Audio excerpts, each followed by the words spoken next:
खासदार बजरंग सोनवणे बोलतायत, बघूयात. त्यांना मानणार आपले लोकशाही आहे. लोकशाही पद्धतीने आपण या मार्गावर भरोसा ठेवला पाहिजे, विश्वास ठेवला पाहिजे.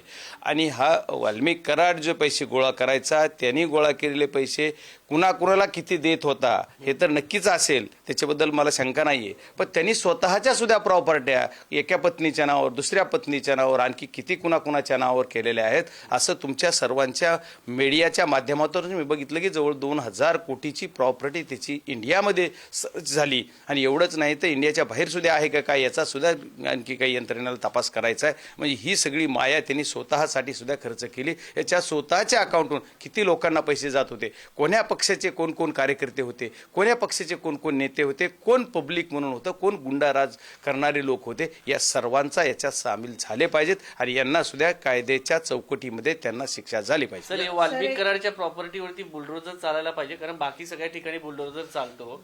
याच्या प्रॉपर्टीवरती मला हेच म्हणायचंय की बघा, प्रयागराजला खोक्या पकडला, आता काय काय सगळ्या गोष्टी ह्याच्यात त्याचं घर पाडलं गेलं, त्याचं म्हणजे जी की 20-25 वर्षानं ते अनाधिकृत का असत नाही मला त्याच्यावर माहिती नाहीये, पण अनाधिकृत असताना सुद्धा त्याचं घर पाडलं गेलं. तर मग यांनी जर एवढी आम्हा प्रॉपर्टी जमवलेली आहे, ही प्रॉपर्टी कमीत कमी सील तरी केली का? फक्त गाड्याची चर्चा झाल्यानंतर गाड्या काही ताब्यात घेतल्यात असं कळतंय. ती सुद्धा बघा, त्यांच्या गाड्याला सुद्धा कव्हर बिवर लावून ठेवल्यात मस्त. म्हणजे आता काय माहित नाही मला, ही सगळं आता खूप वेगळं पद्धत आहे. राजकारणामध्ये असे प्रकार घडतात का काय? पुन्हा VIP ट्रीटमेंटवर विषय झाला गेला. मग आता जर जेलर VIP ट्रीटमेंट देत असेल तर किती वाईट आहे. म्हणजे या प्रकरणामध्ये याचं CCTV फुटेज पण काही जणांनी बाहेर आणलं गेलं. बऱ्याच काही गोष्टी आहेत. म्हणजे बीडची कायदा व सुव्यवस्था पूर्णपणानं ढासळलेली आहे. आता परवा आणखी वेगळे गुन्हे येतात. मग कुणाला तरी ज्या लोकांनी या प्रकरणामध्ये सहभाग घेतला अशा लोकांना आणखी कुठे यांची पार्श्वभूमी का तपासायचं. माझा सुद्धा परवा कुणीतरी एक सोशल मीडियाला फोटो टाकलेला आणि फोटो टाकून त्याच्यात दागितलं की ह्यांचं सुद्धा, म्हणजे असे वेगळे प्रकार ज्यांनी हे प्रकरण सुरू केलं यांच्यावर कुठंतरी आरोप करायचा आणि यांना अडकवायचा प्रयत्न सुद्धा बीड जिल्ह्यात होऊ शकतो. वाल्मिक कराड ज्या कंपन्यांमध्ये काही लोकांसोबत पार्टनर आहे त्या कंपन्यांची चौकशी करून त्यांना देखील काळ्या यादीत टाकलं जाईल का? त्यांना सरकारी टेंडर दिले जाणार नाहीत का? कारण हे सगळे लागे बांधे आहेत आणि हा पैसा तिथेच वापरला जात होता. हे पहा, वाल्मिक कराड जे आहे ते वाल्मिक कराडांचं ज्यांच्यासोबत पार्टनरशिप डीड असेल किंवा कुठल्या कंपनीत ते डायरेक्टर असतील, त्या सर्व कंपन्याची चौकशी यंत्रणेनं केली पाहिजे. एवढंच नाही तर त्या आता मला असं म्हणता येणार नाहीये की कायद्याच्या दृष्टीनं की त्या कंपनीत तो पार्टनर म्हणजे सर्व पार्टनर दोषी आहेत असं मला नाही म्हणता येणार. पण याचा अर्थ असा नाही की ते दोषीही नाहीत. त्याच्यामुळे या सर्व गोष्टीची सखोल चौकशी झाली पाहिजे आणि चौकशी अंती जे काही निष्पन्न होईल ते सर्वांच्या समोर आणलं पाहिजे. तिघांच्या कबुलीनंतर तुम्हाला आता वाटतं का वाल्मिक कराड देखील स्वतः कबुली देईल? नाही, मला कसं आहे, हे काही निगरगठ्ठ लोक आहेत, यांच्याविषयी बोलणं संयुक्तिक होणार नाही. पण ज्या दिवशी काही लोक यांच्या या 29 तारखेच्या फुटेजमध्ये असणारे जे लोक या सुदर्शन घुले आणि आंधळेला पकडायसाठी किंवा आणून ताब्यात देण्यासाठी सरेंडर होण्यासाठी ते प्रयत्न करीत होते, याचाच अर्थ असा कुठंतरी होता की याच्यामध्ये काहीतरी शिस्त आहे. यांच्या मनात असं होतं की यांना कबुली जॉब द्यायला लावायचा आणि वाल्मिक कराड यांना सोडायचं.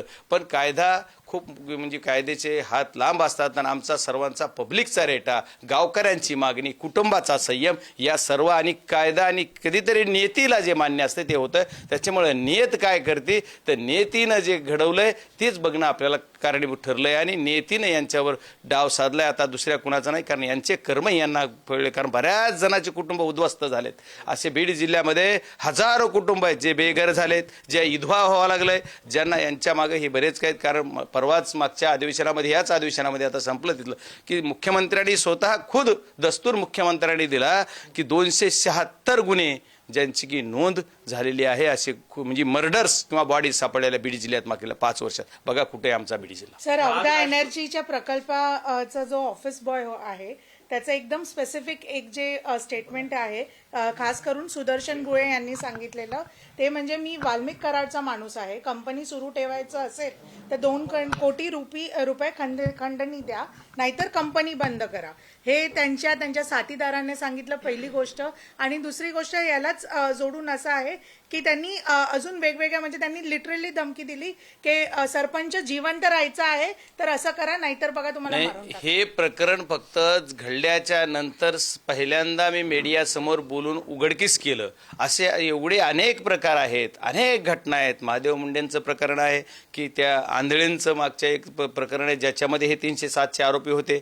असे बरेच असंख्य प्रकरण आहेत बीड आणि परळीमध्ये. या प्रकरणामध्ये असे धमकावलं जातंय, अशा घटना घडल्या जातात किंवा यांनी कुठं एवढी प्रॉपर्टी. माझ्या केस शहरात सुद्धा त्या 29 तारखेलाच एक जागा वाईन शॉपसाठी घेतलेली, ज्याची की नोंदणी आणि रजिस्ट्री सुद्धा कुठंतरी ऑफिसच्या बाहेर जाऊन केला गेला. अशा पद्धतीचे एवढे मोठे खूप काही विषय आहेत. आणखी भरपूर जसं येईल तसं इंडिव्हिज्युअली आपण बघू. पण आजच्या विषयात आमच्या दृष्टीने एकच महत्त्वाचं आहे की ज्यांनी संतोष अण्णा देशमुख यांचा खून केला, जे कटात सामील होते, जे कुणी असतील, राजकीय असो सामाजिक असो, जे कुणी असतील, या सर्वांना या फाशीची शिक्षा झाली पाहिजे. त्याच्या कर्माप्रमाणात त्याच्या जी काही त्यांनी कुकृत्य केलंय त्याची शिक्षा त्याला मिळाली पाहिजे.